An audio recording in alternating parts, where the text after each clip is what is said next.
So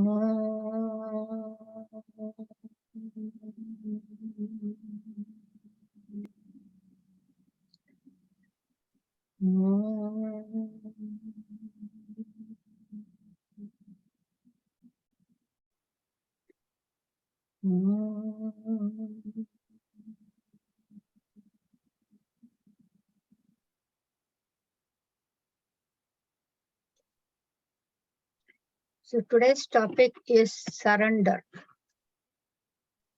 In Sanskrit, surrender means saranagati. That is, saran means renouncing, relinquishing, resignation, submission, or yielding. And gati means margam, path. So in general, in the transactional reality, I surrender is a sign of weakness. I can't fight anymore, I give up. A kind of slave mentality, like prisoner of war, POW. But in Vedanta scriptures, with respect to devotion, this word surrender is with respect to devotion, or in spiritual dictionary, surrender is the effect of strength, not weakness. It is the effect of knowledge. It is the effect of victory. In transactional reality, when one surrenders, it symbolizes, signifies the weakness of an individual. In spirituality, it signifies one's strength. It's a positive value, a source of strength.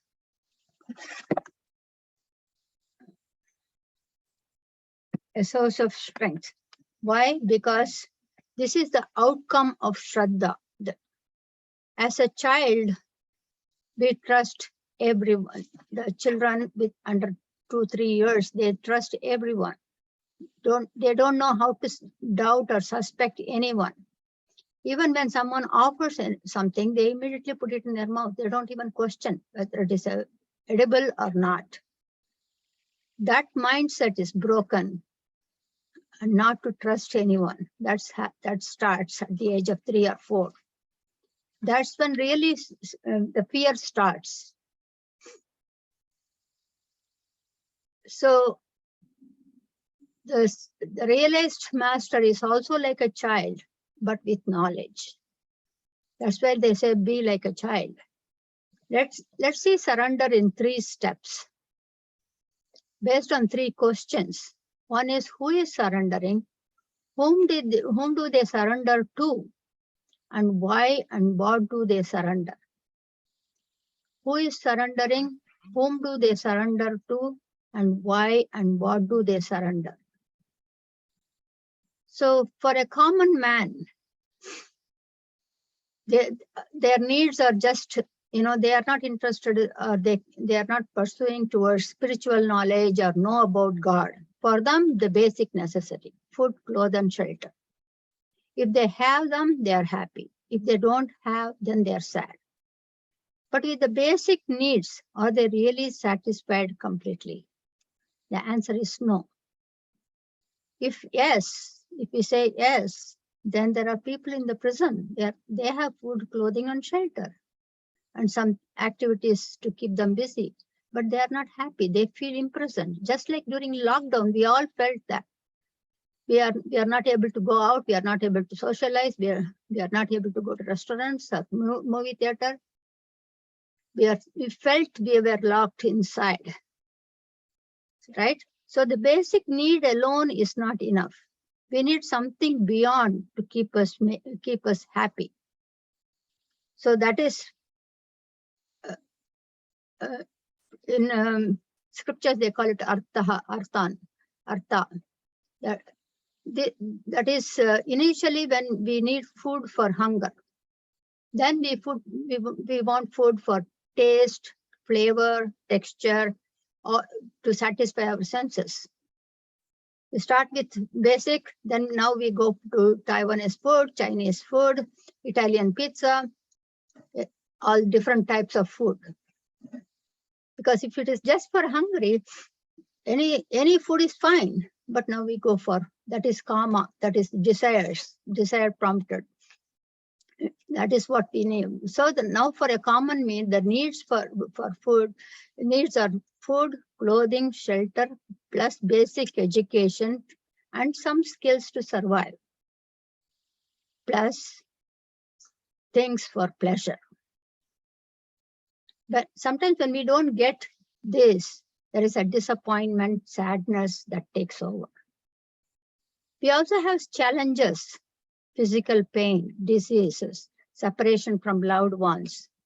So now basic need, seeking pleasures and avoiding sufferings becomes our life's goal. These are stage one, we can say, or first category. Their mode of surrender is they have a particular deity that they have been guided by parents and family members, a god that we say, a concept that they completely trust or surrender, or shraddha on that one, that is Ishta Devata. So we have, in Sanatana Dharma, we have several gods, the so-called, but they are not God, they are all deities. The one is only one Nirguna Brahman. It is expressing as many. So they pray to that particular deity that they have been guided with. There are several like Ganesha, Shiva, Vishnu. We all know that Muruga, Saraswati, Lakshmi. So to that deity, they will surrender and they'll say, I am in difficulty. I need your support. You alone can help me. Or I need to achieve this. I need to get this job. I need that. I need this. I surrender unto you.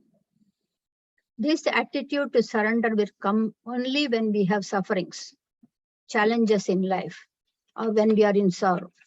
When we are happy and enjoying, oftentimes we don't think of God. That is why the gratitude is important. We pray every day to say, thank you for what I have now, not what I want. That is the prayer. Prayer is always thanking, a sense of gratitude. Sometimes when we don't get a pleasure that we wanted, could also cause sadness. I wish I had that promotion. I wish I had that opportunity. I wish I had that house. For each need in Sanatana Dharma, there is a deity in Karma Kanda. Karma Kanda is the first portion of Vedas. In Karma Kanda, Gita also, Bhagavan, in chapter 7, verse 23, talks about, Krishna talks about demigods or Alpa Devata or Ishta Devata, and people surrender unto them. What really happens in surrender?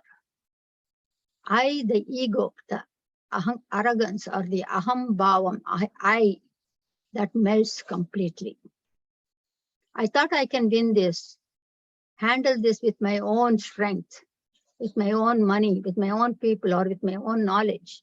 But now I realize that I cannot do it without your support. I cannot handle this. I surrender unto you. The ego melts and the person hands over the challenge from the individual to the deity. This is the surrender for a common man because of the shraddha, the trust somebody has on something else, something superior to me. So this is the surrender of the common man. Surrender is an attitude. It is not an action. So every attitude transforms into an action, expresses as an action. Say if one is angry, the anger is expressed in the form of words, raised tone, voice, or even being silent. Even silence is an action. So when we express our love, the emotion, we tend to speak kindly, help others. Our body language depicts that, reflects that. Similarly, when we surrender to deities, that is also expressed in actions in the form of worship, fasting, prayer, meditation, and maybe chanting 108 times or singing the praise of Lord. All these things are surrendering expression. So this is the surrender of stage 1 or category 1. The trust is transformed from my ability to the divine, supreme. I cannot do it alone. I need your help. Now, every action has a benefit. Here it is described with 2 different types of benefits. One is external weakness, another one is internal strength. When you surrender, external weakness is the entire universe becomes conducive to you, and the intensity of the situation is weakened. I can give you an example, but this is all from my personal experiences. My husband was diagnosed when my children were in 10th grade and 12th grade. He was diagnosed with cancer, and doctors gave me only 6 months' time at that time.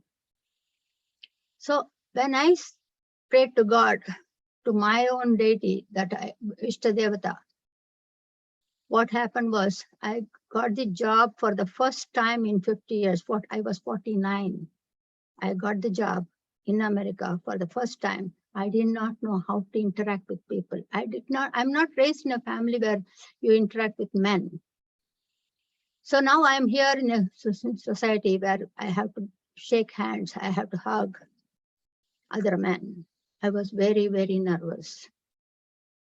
So I joined the company, and when I say the universe become conducive, he was an Italian-American boss. He asked me, Vijaya, I understand your situation. Your husband is sick. And you come to work at 5 a.m. in the morning, go back at 9 a.m. Come back again at 5 p.m. and go back at 9 p.m. So you can work 8 hours and you can spend the entire day with him.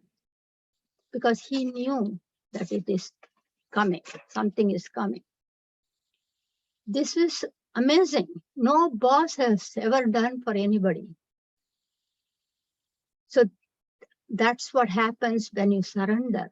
The entire universe, whatever problem you have, everything will be minimized to weaken it.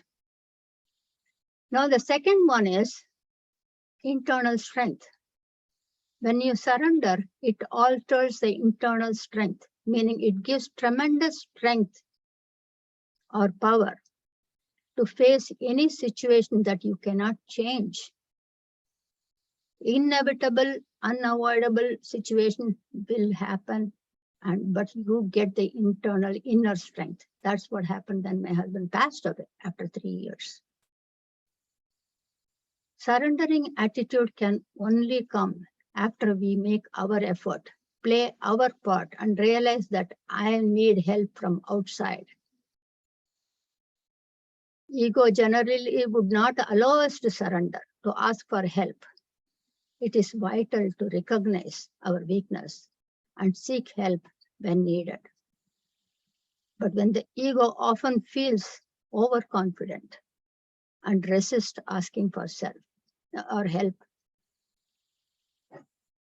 Confidence is different from ego. Confidence, yes, I have the confidence, I can do whatever I can. But ego is different, very different, because we can do many things with our ego. But there are things that are beyond our control that cannot be done by ego. It is very wise and important to recognize that our weakness at any given situation and accept it and seek support. Even after the so-called surrendering, there are people who keep worrying about it. When you surrender, completely trust, it will be taken care of. Then why worry? Then otherwise it is not a true surrender. Once you surrender, it's like a child surrendering to mom.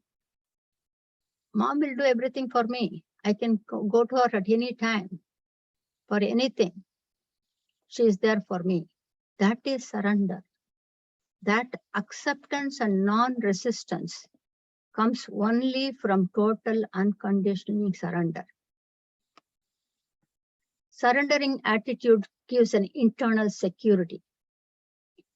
No amount of money, power, position, authority, people around you can give you this.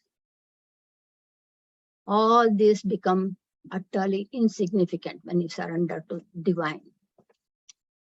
So the benefit of surrendering is you become fearless. That is the first thing. Once you identify within yourself that I am fearless, nothing can bother me, then you are completely surrendered at that point. You become totally fearless of any situation in your life. Just like imagine an infant. In India, it's very common when mother gets up from the bed, she will give her sari to the child. Child will hold the sari and sleep. Same exactly. You hold it. You hold that divine is my help. I'm always there for you. Then you can handle anything. This is a strength everyone needs, the entire humanity, true inner strength, and it is available to everyone. So stage 1, category 1, surrender is, I don't want sufferings, I want happiness. They pray to the personal deity with the individual efforts, gain knowledge, understand about their limitations, melt their ego, trust the Supreme. External situations could change, and the inner strength multiplies. These are religious people.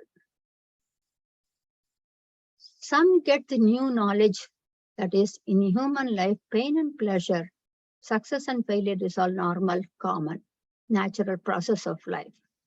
But I want something beyond this plurality. These have stepped into spirituality. For these individuals, plurality is like a day and night. They are neither affected, agitated, or elated. For them, the goal is, I want to know that omnipresent, omniscient, supreme. That is the goal of my life, human life. In stage 1, that Lord is used as a tool to get worldly things. In stage 2, I don't want anything from this temporal world. I want you, the substratum of this universe. To get to this goal, the individual has to recognize that everything that appears to be goals, success, accumulation, accomplishments, all these are but only means for the greater good. These people are spiritually inclined. They have lost the value of everything in this universe. You could be a scientist, you could be a NASA astronaut going and finding a different planet, but at the end, you will never find complete happiness. You will be satisfied for all the accomplishments, but the happiness is different. Listen to Steve Jobs' last speech in YouTube. He recognized that at the end. These people also surrender, but not to the deities. They surrender to the one supreme substratum of all.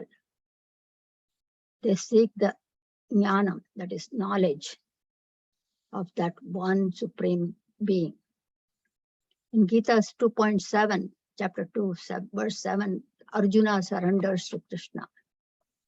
He was in a total confusion. He says, I need your guidance. I seek your guidance. When he was in complete attachment, sorrow, and delusion, a state of confusion. We all are in that situation. So whenever we face such situations, just surrender. Only through knowledge, a jiva can realize that supreme, not by any action, not by traveling, not by pilgrimage, because that one is all pervasive. I can go from here to Ganges and have a holy dip, but this Supreme is all pervasive. It's right in front of me. I don't have to travel that. Sarva Pyapi, beyond my senses, I cannot see, not visible to the naked eye. It is the vision that we need, not the sight, that can enable you to realize that one Supreme Presence. Now, what is their second need? First one is knowledge, divine knowledge, right? Second one is any and all knowledge that are acquired is generally with the help of a tool. If I want to see a pen, I need the eyes to see it. If I want to listen to a music, I need my ears. We use telescope, microscope, stethoscope to see all the things. We need the tools. Now the tool to know the knowledge of divine is scriptures. This knowledge doesn't appear in intuition. Some may say that, oh, intuitively I can understand. It is not going to be in intuitive. It is intuition only. It has to be listened to. Tuition is teaching, practically teaching, guiding. So it has to be listened to. There are few who have realized at a very young age, like Ramana Maharshi or Paramahamsa Yogananda, Ramakrishna Paramahamsa. They have done all this listening, Shravanam, Mananam, Nididhyasanam, listening, contemplating all those things in the previous birth. That's why at a very young age, they exhibit the knowledge. So their second need is jnana sadhana. That is the tool to get this knowledge. The tools that gives that knowledge. That is the second need. Now they know what they want. They want the divine knowledge. They also have the tools, the scriptures and guru. But to do that, they need to be qualified to grasp it. Jnana yogyata. Jnanam, the tool of knowledge and the qualifications, one will not get even with $1 billion. But we have to put our effort. One can get only through total surrender. And this total surrender is possible only when you have Shraddha. The tool to get that knowledge, Sastram says, Guru and scriptures, Acharya and Sastra. That is Upanishads and Gita. If you think that you can read and understand, you will end up in misunderstanding. Krishna says that. So non-understanding is better than misunderstanding. If you don't know anything, blank slate, it is easy, like wet clay, like children. So there is an absolute need for a guru who can explain the intended meaning of Shruti, Vedas. Even if one recognizes the needs for knowledge, guru and scriptures, if one is not qualified, what does that mean? Not able to grasp what is taught, knowledge will not get transferred. It applies to any subject. If a fourth grader, I teach calculus, the child is not ready to absorb, grasp the calculus or trigonometry. He has to evolve to come to that 8th grade. Same thing. Only when the student is ready, the teacher will appear. Now the immediate goal is qualification. This is the most precious need to attain the ultimate goal, Shraddha, surrender, and then knowledge. So the pre-qualifications are two things. One is dispassion, second one is good values. Dispassion is mental maturity, understanding, able to grasp what it is, and if you don't understand, you ask questions and get clarified. Good values are many, we can discuss that down. Now the knowledge of Supreme is a long-term goal. Guru is the short-term goal, and pre-qualification is the immediate goal. If we all know Mahabharata, Duryodhana was jealous of Pandavas. He was not able to forgive. He was unable to eradicate his jealousy, hatred, and anger. It was easier for Krishna to have this war than change that one person's mind. Even today we see this. One person's mind changing is very, very hard. If that one mind had changed, Mahabharata war would not have happened, but we would not have got this Gita as well. Because of that, we got this Gita. It is extremely difficult to change our mind. We all should try that. Just like to participate in any competition, we need to have extra strength. We need to be able to compete. So just like Olympics. When the goal is big, we need to be much more stronger to handle that. Cannot win by our ego. I can handle it. I can do everything. No, our effort is important. Unless we put our effort, we cannot even participate, leave alone competing. Sri Krishna in chapter 16 talks about divine values and demonic values. Values that are very important for humanity. He says, stay away from jealousy, anger, insulting others, belittling, whining. Do not speak unless necessary. That comes in Nididhyasana.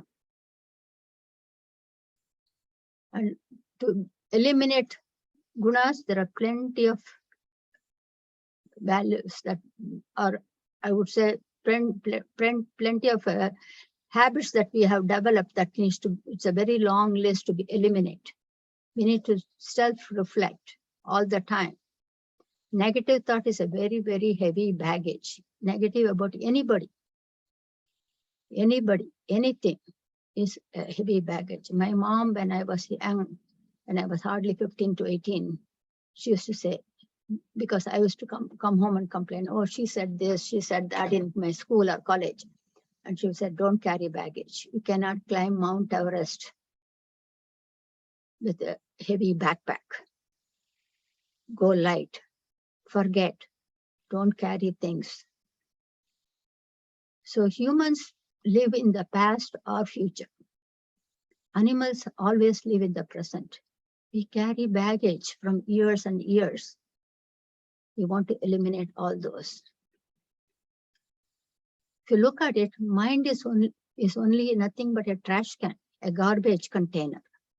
It has got all the negative things in it. We can realize it only when we sit for meditation.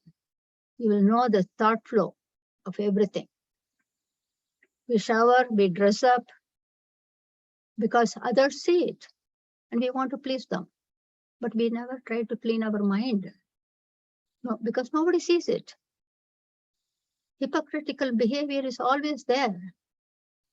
Somebody comes to our house, knocks at the door without announcement. We say, please come. And at the same time, in our mind, we have a thought, oh, she came just now. I have to go and do this job. No, I can't do it. There is a disparity between thinking and speaking. They need to be in alignment. Thought, word, and deed should be always in alignment. Only a pure, clean mind without negativity can surrender and reach God. This is a second category. These negative thoughts are like an acid. Acid will always affect the container first, and then the external things on which it is poured onto. Many study scriptures for years and years, but do not surrender. On the contrary, they develop an egoistic attitude. I have studied, I know more. Study of scriptures is a double-edged sword. It can either completely zero out your ego, or it can boost your ego. So the second surrender is to Sanatana Dharma scriptures, Shraddha in them. For that, one needs that knowledge that I don't know. I want to know. I will make every effort, commit, and stay focused. Listen attentively with an open mind. Unless we put our effort, it will not come to us. Surrendering to Guru, here Shankara, a complete Shraddha in those scriptures and Guru's words. Listening is both an art and science. Listening is not taught anywhere. We learn to read, write, spell, but listening is never taught. Listening actively, undisturbed, single-pointed focus, concentrated listening is surrendering to Guru. Third surrendering is to that supreme, divine one without a second, which is the substratum of all. That is of the entire universe. Also, it is also called, referred as Dharma. The Dharma, one of the meaning of Dharma is Brahman. Second meaning is Vedas. Third meaning is orderliness. If you look into it, if you look at just take a minute and look at the entire galaxy. All the planets, they're all going in rotations, revolutions. All the 5 elements, space, air, fire, water, earth, all inclusive. The macrocosmic activities and movements, they're all happening in an orderly fashion. They don't clash against each other. Everything happens in a particular order. That supreme presence is expressing through all these appearances. So surrendering to that supreme presence is the third one. The fourth surrender is to the inner presence. In Sanskrit, it is called Atma Saranagati. What does that mean? Accepting our own weaknesses. If someone points it out, accept it. Yes, I did not know that. Thank you for pointing it out. I will work on it. Because the ego won't do that. If somebody points out, we will point out something else in a kind of vengeance. How about you? Take this as a constructive feedback, and then you won't be upset or angry.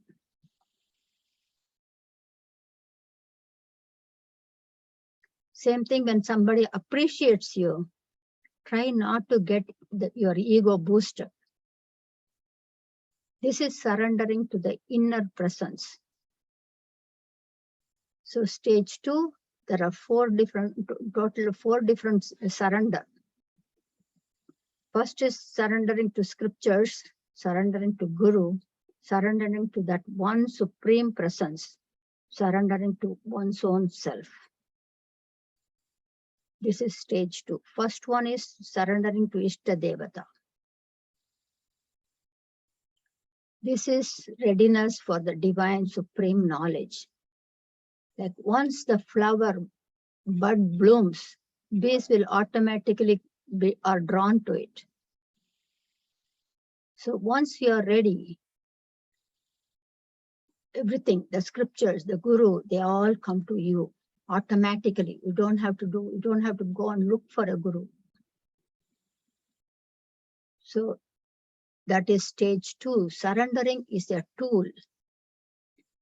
As mentioned in Gita, chapter 7, verse number 12, in Bhakti Yoga. This is duality. I want your grace. I surrender unto you. So Acharya is taking us step by step. A realized one knows that The third one, the realized one knows I am that. I am not this body, mind, equipment. Aham and idam. Anything that you say, this, idam, is not you. I and this.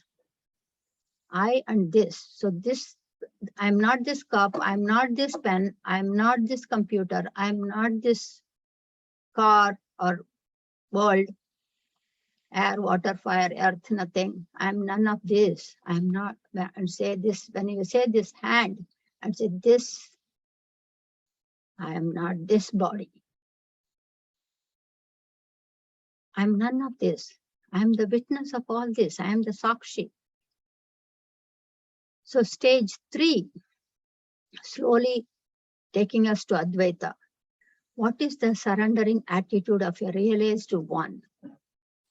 This surrender is not by any action or studies of knowledge or scripture or knowledge. It is the outcome of 1 and 2. Stage 3, Jiva has realized that I am that, I alone is, there is nothing to surrender. No subject, no object, no Dvaita. In stage 2, I surrender to God. The seeker loves oneself and God. In stage 3, one alone is I am that. There is no difference between me and you. There is no, when there is no me, I, there is no you. There's only one. There is no thought of who is surrendering to whom. There's a YouTube by one Dr. K.S. Maheshwaran, Madras Sanskrit College. He talks about, his title is Bhakti in Vedanta. He talks very clearly about what exactly is bhakti. One alone is in this body and in all appearances. There is no second. So whom should I surrender to? That one alone is truth, complete, all-encompassing Nirguna Brahman, attributeless, indescribable, undefinable, beyond words. Any number of words that we can use from any different language, none of these can describe that. This realization is the purpose of human life, human birth. Because oftentimes people generally, we live, eat, be merry, and then finally one day we are sick and gone. We have wasted the entire human life. That is the purpose of human life, to realize yourself. You are that, Tattvam Asi. So now all humans surrender, but who surrenders to whom? Why defines a common man from a spiritual man to a realized one.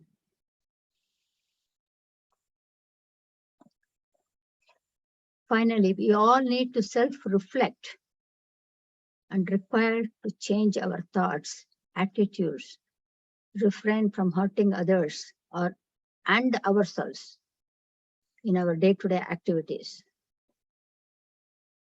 Only when we focus on not passing judgments, recognizing our own weaknesses, work on it, live without blaming or without disturbing another being, without abusing. That is actually ahimsa. And ourselves, we can be at peace.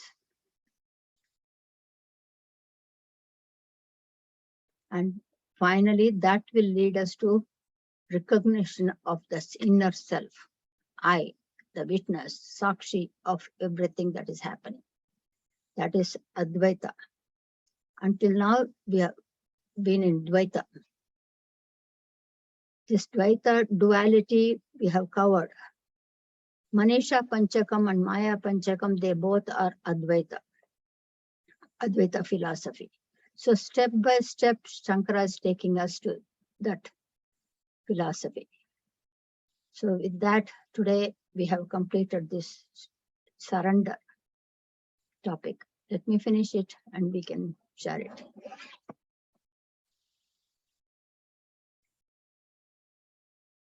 Om Shanti Shanti Shanti.